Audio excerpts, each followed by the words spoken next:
നമ്മുടെ എത്തിക്സിൻ്റെ MCO24 മൂന്നാമത്തെ unit എത്തിക്കൽ ദിലേമാസ് എന്ന് പറഞ്ഞാൽ എത്തിക്കൽ കൺഫ്യൂഷനുകൾ. ധാർമ്മികപരമായിട്ടുള്ള പല കൺഫ്യൂഷനുകൾ നമുക്ക് ഡിസിഷൻ മേക്കിങ്ങിൻ്റെ സമയത്തുണ്ടാകും. നമ്മളൊരു വിഷയം, ഒരു പ്രശ്നം ഉണ്ടാകുമ്പോൾ അവിടെ തീരുമാനം എടുക്കുമ്പോൾ ഒന്നിലധികം ഓപ്ഷൻസ് നമ്മുടെ മുമ്പിലുണ്ടാവും. പക്ഷേ ഏതെടുക്കുക എന്നുള്ളൊരു കൺഫ്യൂഷൻ ഉണ്ടാവും. അതാണ് ദിലേമാസ് എന്ന് പറഞ്ഞത്, ധാർമ്മികപരമായിട്ടുള്ള കൺഫ്യൂഷൻ. കാരണം നമ്മുടെ മുമ്പിലുള്ള വ്യത്യസ്ത ഓപ്ഷനുകളിൽ, പോസിബിളായ ഓപ്ഷനുകൾ ഒന്നും 100% പെർഫെക്റ്റ് ആയിക്കൊള്ളുന്നില്ല. ഏതിനും അതിൻ്റെതായ കോട്ടങ്ങളുണ്ടാകും. അപ്പോൾ അവിടെ എന്ത് തീരുമാനം എടുക്കണം എന്നുള്ളൊരു ധാർമ്മികപരമായൊരു കൺഫ്യൂഷൻ, എത്തിക്കൽ കൺഫ്യൂഷൻ ഉണ്ടാകും. അതിനാണ് എത്തിക്കൽ ദിലേമാസ് എന്ന് പറയുന്നത്. ആ കൺഫ്യൂഷനെ എങ്ങനെ സോൾവ് ചെയ്യാം എന്നാണ് നമ്മളിവിടെ ഈ ഒരു യൂണിറ്റിൽ പഠിക്കുന്നത്. അതിനുള്ള 2-3 മെത്തേഡാണ് ഈ യൂണിറ്റിൽ പറയുന്നത്. ഈ യൂണിറ്റ് കുറച്ച് പ്രധാനപ്പെട്ടതാണ്. ഇതിലേതെങ്കിലും ഒരു മെത്തേഡ് പരീക്ഷയ്ക്ക് ചോദിക്കും. അതിന് പല മെത്തേഡുകൾ പറയുന്നുണ്ട്.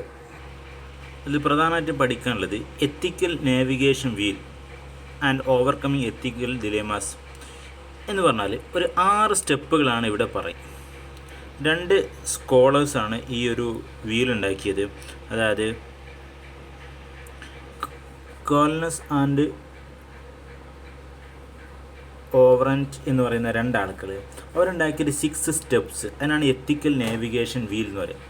സംഗതി ഒന്നുമില്ല, ഒരു ഡിസിഷൻ നമ്മുടെ മുമ്പിൽ ഉണ്ടാകുമ്പോൾ 2 ഓപ്ഷൻ ഉണ്ടാകുമ്പോൾ ഏത് തിരഞ്ഞെടുക്കണം എന്നുള്ള ആ ഒരു കൺഫ്യൂഷൻ ഉണ്ടാകുന്ന, ഒരു എത്തിക്കൽ ഡിലേമ ഉണ്ടാകുന്ന സമയത്ത് ഈ 6 കാര്യങ്ങൾ, law, identity, morality, reputation, economy, ethics, ഈ കാര്യങ്ങൾ വെച്ചിട്ട് നമ്മുടെ തീരുമാനത്തിനെ അളന്നു നോക്കിയാൽ മതി. അത് ശരിയാണോ തെറ്റാണോ, അല്ലെങ്കിൽ നമ്മൾ ഡിസിഷൻ എടുക്കുമ്പോൾ അത് എത്തിക്കലായിട്ട് ശരിയാണോ അല്ല എന്നുള്ളത് ഈ 6 പോയിന്റുകൾ വെച്ചിട്ട് ഒന്ന് ചെക്ക് ചെയ്ത് നോക്കിയാൽ മതി, സ്റ്റെപ്പുകൾ വെച്ചിട്ട്. അതിനാണ് എത്തിക്കൽ നാവിഗേഷൻ വീൽ. ഇതൊരു വീൽ മോഡൽ എഴുതുന്നതിനാണ് ഇങ്ങനെ വീലിന് പേര് വരാൻ കാരണം. ഒന്നല്ലോ ഫസ്റ്റ് സ്റ്റെപ്പ് ലോ ആണ്. അപ്പോൾ നമ്മൾക്കൊരു മുമ്പിൽ ഒരു കൺഫ്യൂഷൻ വരുന്ന സമയത്ത് ഒരു ഡിസിഷൻ എടുക്കണം നോക്കുമ്പോൾ നമ്മൾ ചെയ്യുന്ന കാര്യം നിയമപരമായിട്ട് ശരിയാണോ അല്ലേ എന്ന് നോക്കുക. അതാണ് ലോ നോക്കുന്നത്. അത് രാജ്യത്തിൻ്റെ നിയമമാകാം, കമ്പനിയിൽ നിയമമാകാം, പലതാകാം. രണ്ടാമത്തേത് ഐഡൻറ്റിറ്റി. ഏതൊരു പ്രൊഫഷനും അതിൻ്റെതായ കുറച്ചു മൊറാലിറ്റി ഉണ്ടാകും, എത്തിക്സ് ഉണ്ടാകും. ഒരു നേഴ്സാണെങ്കിൽ, ഒരു ഡോക്ടറാണെങ്കിൽ, ഒരു ടീച്ചറാണെങ്കിൽ, ഒരു കച്ചവടം, എല്ലാവർക്കും ഓരോന്നിനും അതിൻ്റെതായ ചില ധാർമ്മികതകളുണ്ട്. എന്ന് പറഞ്ഞാൽ ഓരോ പ്രൊഫഷനും അതിൻ്റെതായ ചില വാല്യൂസ് ഉണ്ട്. ആ വാല്യൂസുകൾ, അതിൻ്റെ വാല്യൂസ് മനസ്സിലാക്കിയിട്ട് അതിനനുസരിച്ചാണോ ഈ കാര്യം, ഈ ഡിസിഷൻ എന്ന് നോക്കുക. ഒരു കച്ചവടക്കാരനാകുമ്പോൾ കസ്റ്റമേഴ്സിനെ പറ്റിക്കരുത്. അവർ തരുന്ന പണത്തിന് അവർക്ക് സംതിങ് കിട്ടണം, അതിൻ്റെ വാല്യൂ അവർക്ക് കിട്ടണം. ഡോക്ടറാകുമ്പോൾ ആ രോഗിക്ക് കൃത്യമായ മരുന്നാണ് കൊടുക്കേണ്ടത്, അല്ലാതെ ഡോക്ടർ ക്യാഷ് ഉണ്ടാക്കലല്ല. ഇങ്ങനെയൊക്കെ തുടങ്ങിയിട്ട് ഒരുപാട് ഓരോ പ്രൊഫഷനും അതിൻ്റെതായ വാല്യൂസ് ഉണ്ട്. ആ വാല്യൂസിനോട് യോജിക്കുന്നുണ്ടോ എന്ന് നോക്കണം. Next morality. ധാർമ്മികപരമായിട്ട് ഇത് ശരിയാണോ? മൊറാലിറ്റി ആണ് what is wrong and what is right. ഞാൻ ചെയ്യുന്നത് നമ്മുടെ നാട്ടിലെ പൊതുവെയുള്ള ധാർമ്മികത അനുസരിച്ച് ശരിയാണോ അല്ലേ എന്ന് നോക്കാം. അതായത് ഒരാൾക്ക് ബേസിക് ആയിട്ടൊരു കാര്യം ശരിയാണോ തെറ്റാണോ എന്ന് തോന്നുന്ന ഒരു കാര്യമാണ്. അതിനാണ് മൊറാലിറ്റി എന്ന് പറയുന്നത്. നമ്മുടെ മനസ്സ് അത് ശരിയാണ് അല്ലെങ്കിൽ തെറ്റാണെന്ന് പറയുമല്ലോ. അതാണ് morality. What is right and wrong എന്ന് ഒരാൾ മനസ്സിലാക്കുന്നതിനാണ് മൊറാലിറ്റി എന്ന് പറയുക. അപ്പോൾ നമ്മുടെ മാനസിക ധാർമ്മികത അനുസരിച്ച് അത് ശരിയാണോ തെറ്റാണോ തീരുമാനിക്കാം. Next reputation. ഒരു സ്ഥാപനത്തിന്, നമ്മുടെ സ്ഥാപനത്തിൻ്റെ റെപ്യൂട്ടേഷൻ അത് ഇല്ലാതാക്കുന്നുണ്ടോ? റെപ്യൂട്ടേഷൻ മീൻസ് ഗുഡ് വില്ല്. അപ്പോൾ ഒരു ഗുഡ് വില്ല് ഉണ്ടാക്കാൻ കുറച്ച് റിസ്ക്കാണ്, നഷ്ടപ്പെടുത്താൻ സെക്കൻഡുകൾ മതി. അപ്പോൾ നമ്മളെടുക്കുന്ന ഈ തീരുമാനം നമ്മുടെ സ്ഥാപനത്തിൻ്റെ റെപ്യൂട്ടേഷൻ, ഇതുവരെ ഉണ്ടാക്കിയ റെപ്യൂട്ടേഷനെ തകർക്കുന്നുണ്ടോ ഇല്ലേ നോക്കുക. എക്കണോമി. സാമ്പത്തികമായിട്ട് നമ്മളെടുക്കുന്ന ഡിസിഷൻ പ്രശ്നമില്ല, കുഴപ്പമില്ല, നമുക്ക് താങ്ങാൻ കഴിയാവുന്നതേ ഉള്ളൂ എന്ന് വെക്കുക. അല്ലെങ്കിൽ സ്ഥാപനത്തിന് പ്രോഫിറ്റ് ഉണ്ടാക്കി തീർക്കും, ലോസ് കുറക്കും, അങ്ങനെ സാമ്പത്തികമായിട്ട് വലിയ പ്രശ്നമൊന്നുമില്ല എന്ന് വരുത്തുക. Last ethics. നമ്മളെടുക്കുന്ന തീരുമാനം എത്തിക്സിനോട് യോജിച്ചതാണോ നോക്കുക. പ്രധാനമായിട്ടും എത്തിക്സിൽ വരുന്നത് 2 തിയറിയാണ്. പ്രിൻസിപ്പിൾ ഓഫ് ഇക്വാലിറ്റി, തുല്യതയായിട്ട്. അതായത് ഈ പ്രശ്നം വരുന്നപ്പോൾ ഒരു എംപ്ലോയി എന്തോ പ്രശ്നം വരുത്തുകയാണെങ്കിൽ അവനെതിരെ നമ്മളൊരു ആക്ഷൻ എടുക്കുമ്പോൾ ഇതേ ആക്ഷൻ ചെയ്യുന്ന എല്ലാവരോടും നമുക്ക് ഈ ഒരു തീരുമാനം എടുക്കാൻ കഴിയുമോ? ഇക്വാലിറ്റി ഉണ്ടോ? അതേപോലെ തന്നെ പ്രിൻസിപ്പിൾ ഓഫ് പബ്ലിസിറ്റി. അതായത് ഈ ഒരു തീരുമാനം ഇത് ഇൻട്രസ്റ്റ് ഓഫ് ദി പബ്ലിക്കിൻ്റെ ഇൻട്രസ്റ്റ് അനുസരിച്ചാണ്, ഇയാളെ വ്യക്തിപരമായ ഇൻട്രസ്റ്റ് അല്ല എന്നൊക്കെ നോക്കിയിട്ട് നമ്മൾ ചെയ്യുന്ന കാര്യം എത്തിക്സിനോട് യോജിച്ചതാണോ അല്ലേ നോക്കുക. അപ്പോൾ ചുരുക്കി പറഞ്ഞാൽ ഈ ഒരു വീൽ, എത്തിക്കൽ നാവിഗേഷൻ വീൽ, ഈ ഒരു 6 പോയിൻ്റ് നമ്മൾ പഠിച്ചു പോവാം. അപ്പോൾ ഓരോന്നും ജസ്റ്റ് വിശദീകരിച്ചാൽ മതി എക്സാമിന്. ലോനോട് യോജിച്ചോ നോക്കുക. ഐഡൻറ്റിറ്റി, ഓരോ പ്രൊഫഷനും അതിൻ്റെതായ ചില വാല്യൂസ് ഉണ്ടാകും, ആ വാല്യൂസിനോട് യോജിച്ചെന്ന് നോക്കാം. മൊറാലിറ്റി, ഒരാളുടെ മനസ്സിൽ തോന്നുന്ന റൈറ്റ് ഓർ റോങ് എന്നുള്ള ആ ഒരു ധാർമ്മികത ഉണ്ടല്ലോ, അതിനോട് യോജിച്ചിട്ടുണ്ടോ നോക്കുക. പിന്നെ സ്ഥാപനത്തിൻ്റെ റെപ്യൂട്ടേഷൻ നഷ്ടപ്പെടുത്തില്ലേ നോക്കുക. സാമ്പത്തികപരമായിട്ട് വലിയ ബാധ്യത ഉണ്ടാക്കി തീർക്കുന്നില്ല. ലാസ്റ്റ് എത്തിക്സിനോട് ചോദിച്ചതാണ്. ഇതാണ് എത്തിക്കൽ നാവിഗേഷൻ വീൽ. ഇത് വെച്ചിട്ട് നമുക്ക് നമ്മളെടുക്കുന്ന ഡിസിഷന്, അല്ലെങ്കിൽ നമ്മുടെ മുമ്പിൽ ചിലപ്പോൾ 2 ഓൾട്ടർനേറ്റീവ്സ് ഉണ്ടെങ്കിൽ അവകൾ ഇത് വെച്ചിട്ട് ചെക്ക് ചെയ്യുമ്പോൾ ഏതാണ് ഏറ്റവും നല്ലത് ആ ഡിസിഷൻ എടുക്കാം. രണ്ടാമത്തത് Lynn Paine's concept of moral compass എന്ന് പറഞ്ഞാൽ ഇദ്ദേഹം ഒരു 4 ചട്ടക്കൂടുകൾ, ഒരു എത്തിക്കൽ ഡിലേമ, ഒരു എത്തിക്കൽ കൺഫ്യൂഷൻ മറികടക്കാൻ വേണ്ടിയിട്ട് 4 ചട്ടക്കൂടുകൾ ഉണ്ടാക്കിയിട്ടുണ്ട്, 4 ഫ്രെയിം വർക്കുകൾ. അത് ഏതൊക്കെ നോക്കാം. ഒന്ന്, നമ്മളെടുക്കുന്ന തീരുമാനം, അത് will this action serve A worth well purpose, അതുകൊണ്ടൊരു ഉപകാരം ഉണ്ടോ ഇല്ലേ അല്ലേ. റിസൾട്ട്, അതിൻ്റെ റിസൾട്ടും അതിൻ്റെ കോൺസിക്വൻസും നോക്കുക. നമ്മളെടുക്കുന്നൊരു തീരുമാനം, ഇപ്പോൾ ഒരു എംപ്ലോയി എന്തോ പ്രശ്നം വരുത്തുമ്പോൾ എന്ത് ചെയ്യണം, അപ്പോൾ അവൻ നമ്മളവിടെ നിന്ന് പുറത്താക്കുക, അല്ലെങ്കിൽ ഞാൻ അവിടെ തന്നെ നിർത്തി അവന് മാപ്പ് കൊടുക്കുക, ഇതുകൊണ്ട് വല്ല ഉപകാരം ഉണ്ടോ ഇല്ലേ എന്ന് നോക്കാം. നെക്സ്റ്റ്, നമ്മളെടുക്കുന്ന തീരുമാനം നിലവിലുള്ള is this action consistent with the relevant principle. നിലവിലുള്ള കമ്പനിയാണെങ്കിൽ കമ്പനിയിലെ, അല്ലെങ്കിൽ രാജ്യത്താണെങ്കിൽ രാജ്യത്തിലെ നിയമങ്ങളും അതിൽ മൊത്തത്തിലുള്ള ധാർമ്മികപരമായ നിയമങ്ങളും എല്ലാം നിലവിലുള്ള പ്രിൻസിപ്പിളിനോടൊക്കെ നമ്മളെടുക്കുന്ന തീരുമാന തത്വങ്ങൾക്കൊക്കെ അനുസരിച്ച് തന്നെയാണ്, ഒന്നിനും എതിരല്ല എന്ന് ഉറപ്പുവരുത്തുക. മൂന്നാമത്തെ ഒരു ചെക്ക് പോയിൻ്റ്, നമ്മളെടുക്കുന്ന തീരുമാനം പലരെയും എഫക്റ്റ് ചെയ്യും. ആ എഫക്റ്റ് ചെയ്യുന്ന ആളുകളെ പിന്നെ അവരെ നമ്മൾ റെസ്പെക്റ്റ് ചെയ്യുന്നുണ്ടോ, അവരുടെ അഭിപ്രായങ്ങൾ കേൾക്കുന്നുണ്ടോ. അപ്പോൾ നമ്മളെടുക്കുന്ന തീരുമാനം ആരെയാണോ എഫക്റ്റ് ചെയ്യുന്നത് അവരെ നമ്മൾ കേൾക്കുന്നുണ്ടോ, അവരെ പരിഗണിക്കുന്നുണ്ടോ ഇല്ലേ നോക്കുക. അല്ലെങ്കിൽ അവരെടുക്കുന്ന തീരുമാനം ശരിയല്ല എന്നർത്ഥം.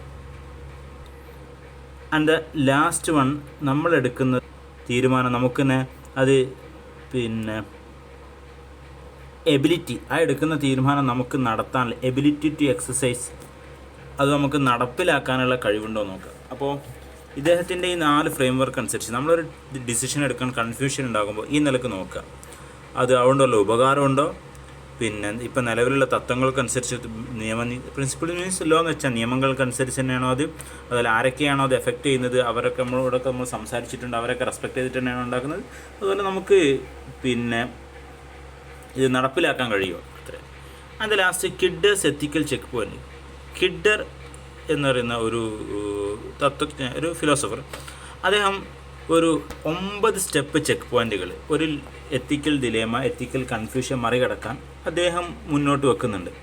എത്തിക്കൽ ഡിസിഷൻ മേക്കിങ്ങിന് ഒരു 9 ചെക്ക് പോയിൻറ്റുകൾ ജസ്റ്റ് ഒന്ന് മനസ്സിലാക്കാനുള്ള അവകൾ വളരെ സിമ്പിളായി മനസ്സിലാക്കാൻ ഞാൻ മറ്റൊരു ചാർട്ട് എടുത്തിട്ടുണ്ട്. കിഡറിന് 9 check point. Number 1, recognise there is a moral issue. ആദ്യം അവിടെ ഒരു ധാർമ്മികപരമായ പ്രശ്നമുണ്ട് എന്ന് നമ്മൾ മനസ്സിലാക്കുക, എന്നിട്ട് ആ പ്രശ്നം എന്താ മനസ്സിലാക്കുക. Next, determine the actors. ആരൊക്കെയാണ് ആ പ്രശ്നത്തിൽ ഇടപെട്ടത്, ആരൊക്കെയാണ് അതിൻ്റെ ആളുകൾ എന്ന് മനസ്സിലാക്കുക. Gather the relevant facts. അവിടുത്തെ വിഷയങ്ങൾ, കാര്യങ്ങളൊക്കെ കൃത്യമായിട്ട് മനസ്സിലാക്കുക, ചോദിക്കേണ്ടവരോടൊക്കെ ചോദിച്ചിട്ട്. എന്നിട്ട് നമ്മൾ തീരുമാനം എടുക്കണമല്ലോ, പല തീരുമാനങ്ങളും നമുക്കുണ്ടാകും. ടെസ്റ്റ്, ഇപ്പോൾ ഒരു സ്കൂളിൽ ഒരു കുട്ടി ഒരു അധ്യാപകനോട് മോശമായി പെരുമാറിയില്ലേ, അധ്യാപകൻ കുട്ടിയോട് മോശമായി പെരുമാറിയതാണ്. അപ്പോൾ ആ അധ്യാപകൻ ജസ്റ്റ് വാണിംഗ് കൊടുത്താൽ മതിയോ, പിരിച്ചു വിടണോ, 2 ഓപ്ഷൻ നമ്മുടെ മുമ്പിലുണ്ട്, എന്തെടുക്കണം. Test for right versus wrong. ശരിയും തെറ്റിൻ്റെയും ഇടയിൽ ടെസ്റ്റ് നടത്തുക. അതേപോലെ test for right versus right, 2 ശരികൾക്കിടയിൽ പിന്നെ അതിലേതാണ് ഏറ്റവും നല്ല ശരി എന്ന് ടെസ്റ്റുകൾ നടത്തുക. അപ്പോൾ റെസൊല്യൂഷൻ പ്രിൻസിപ്പിൾസ്, പ്രശ്ന പരിഹാരത്തിനുള്ള ഒരുപാട് പ്രിൻസിപ്പിൾ ഉണ്ട്. End based principle, rule based principle, പിന്നെ care based principle. Care based പറഞ്ഞാൽ ആർക്കൊന്നും പ്രശ്നം വരുത്താതെ നല്ലതിൽ കൊണ്ടുപോകാം. റൂൾ ബേസ്ഡ്, കറക്റ്റ് നിയമം എങ്ങനെയാണോ അങ്ങനെ തന്നെ പോകാം. എൻഡ് ബേസ്ഡ് പ്രിൻസിപ്പിൾ, ഏത് തീരുമാനത്തിനാണോ കൂടുതൽ പ്രശ്നങ്ങൾ കുറവ് അതെടുക്കുക. ഇങ്ങനെയൊക്കെ റെസൊല്യൂഷൻ പ്രിൻസിപ്പിൾ, അതാണ് 3 പ്രിൻസിപ്പിൾ. എൻഡ് ബേസ്ഡ് എന്ന് പറഞ്ഞാൽ പ്രശ്നങ്ങൾ ഏറ്റവും കുറവുള്ളത് എടുക്കുക. റൂൾ ബേസ്ഡ് നിയമം അനുസരിച്ച് പോവുക. കെയർ ബേസ്ഡ് ആരും ബുദ്ധിമുട്ടിക്കാതെ നല്ലതിൽ കൊണ്ടുപോകുക. ഇങ്ങനെയൊക്കെ റെസൊല്യൂഷൻ പ്രിൻസിപ്പിൾ അപ്ലൈ ചെയ്യാം.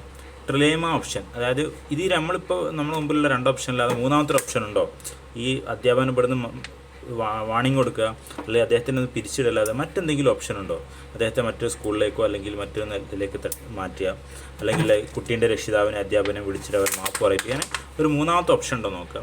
Last make the decision, correct തീരുമാനം എടുക്കുക. റിവേഴ്സ് ആൻഡ് റിഫ്ലക്റ്റ്, ആ ഡിസിഷൻ എത്രത്തോളം എഫക്റ്റ് ചെയ്യുന്നുണ്ട് എന്ന് നോക്കാം. ഇതാണ് കിഡറിൻ്റെ 9 ചെക്ക് പോയിൻറ്റ്. വളരെ സിമ്പിൾ വെച്ചാൽ പ്രശ്നം എന്താണെന്ന് മനസ്സിലാക്കുക, ആരൊക്കെ അതിൽ ഇടപെട്ടാൽ മനസ്സിലാക്കുക, വേണ്ട ഇൻഫർമേഷൻ കളക്ട് ചെയ്യാം, എന്നിട്ട് കുറേ ടെസ്റ്റുകൾ നടത്തുക. 2 ശരികളുണ്ടാവും, 2 ശരിയിൽ ഏറ്റവും ശരിയേതാണ്, ശരിയും തെറ്റും തമ്മിൽ ടെസ്റ്റ് ചെയ്യേണ്ടി വരും. അത് ശരിയാണോ തെറ്റാണോ അതിൽ തന്നെ നമ്മൾ റെസൊല്യൂഷൻ പ്രിൻസിപ്പിൾ അപ്ലൈ ചെയ്യുക. അതായത് ഒരു പ്രശ്നപരിഹാരത്തിന് ചിലപ്പോൾ നിയമം അനുസരിച്ച് തന്നെ പോവുക, അല്ലെങ്കിൽ ആരെയും ബുദ്ധിമുട്ടിക്കാതെ, ഇങ്ങനെയൊക്കെ പല പ്രിൻസിപ്പിളുകളുണ്ട്. അത് അപ്ലൈ ചെയ്യാം. മൂന്നാമത് വല്ല ഓപ്ഷൻ ഉണ്ടോ നോക്കുക. ലാസ്റ്റ് നമ്മൾ തീരുമാനം എടുക്കുക. അപ്പോൾ ആ തീരുമാനത്തെ റിവ്യൂ ചെയ്യുക. അതായത് തന്നെ എത്രത്തോളം എഫക്റ്റ് ചെയ്യുന്നുണ്ട് നോക്കി, അധ്യാപകനെ മാപ്പ് കൊടുത്തിട്ട് അല്ലെങ്കിൽ അദ്ദേഹത്തിന് ശാസിച്ചിട്ട് ഉപകാരം ഉണ്ടോ ഇല്ലെന്നൊക്കെ നോക്കുന്ന. ഇതാണ് കിഡറിൻ്റെ 9 ചെക്ക് പോയിൻ്റ്. ഇതോടെ ഈ ഒരു നോട്ട് അനുസരിച്ച് നമ്മുടെ 3ാമത്തെ യൂണിറ്റ് കഴിഞ്ഞു. ഇനി വേണമെങ്കിൽ നമ്മുടെ മെറ്റീരിയലിൻ്റെ അവസാനം ചെറിയൊരു കാര്യം കൂടി പറയുന്നുണ്ട്. അതായത് ethical dilemmas, stakeholder management and social accounting എന്ന് പറഞ്ഞാൽ ഇതുപോലത്തെ എത്തിക്കൽ പ്രശ്നങ്ങളൊക്കെ, എത്തിക്കൽ ഡിസിഷനൊക്കെ, അല്ലെങ്കിൽ സ്ഥാപനം എടുക്കുന്ന ഡിസിഷനൊക്കെ എത്തിക്കലാണോ എന്ന് നോക്കാൻ പിന്നെ റീസെൻ്റ്ലി വ്യത്യസ്തമായ ഇനീഷ്യേറ്റീവുകൾ, വ്യത്യസ്തമായ പദ്ധതികളുണ്ട്. അതിൽപ്പെട്ടതാണ് social auditing, environmental accounting and sustainability reporting. ഇങ്ങനെ പറ്റി എത്തിക്കൽ ഓഡിറ്റിംഗ് വരെയുണ്ട്. അപ്പം ഈ ഒരു എത്തിക്കൽ ഡിലേമ, അല്ലെങ്കിൽ ഒരു സ്ഥാപനം എടുക്കുന്ന തീരുമാനം എത്തിക്കലാണോ അല്ലേ നോക്കാൻ ഇന്നൊരുപാട് അതിൻ്റെതായ ഇനീഷ്യേറ്റീവ്, പുതിയ പദ്ധതികൾ വന്നിട്ടുണ്ട് എന്നർത്ഥം. ഇമ്പോർട്ടൻ്റ് എല്ലാം തോന്നും. ഈ ഒരു യൂണിറ്റ് ഏതായാലും പ്രധാനപ്പെട്ടത് പിന്നെ കിഡറിൻ്റെ ഒരു നോൺ എത്തിക്കൽ ചെക്ക് പോയിൻറ്റും, അതുപോലെ ലൈനിൻ്റെ അദ്ദേഹം ഉണ്ടാക്കിയൊരു 4 ഫ്രെയിം വർക്കുകൾ, ഒരു 4 ചട്ടക്കൂടുകളും, അതുപോലെ എത്തിക്കൽ നേവിഗേഷൻ വീൽ. കഴിഞ്ഞ ലാസ്റ്റ് എക്സാമിന് 2023 ഡിസംബറിൽ ഈ എത്തിക്കൽ നേവിഗേഷൻ വീൽ ആയിരുന്നു ചോദിച്ചത്. ഏതെങ്കിലും ഒന്ന് ചോദിക്കും.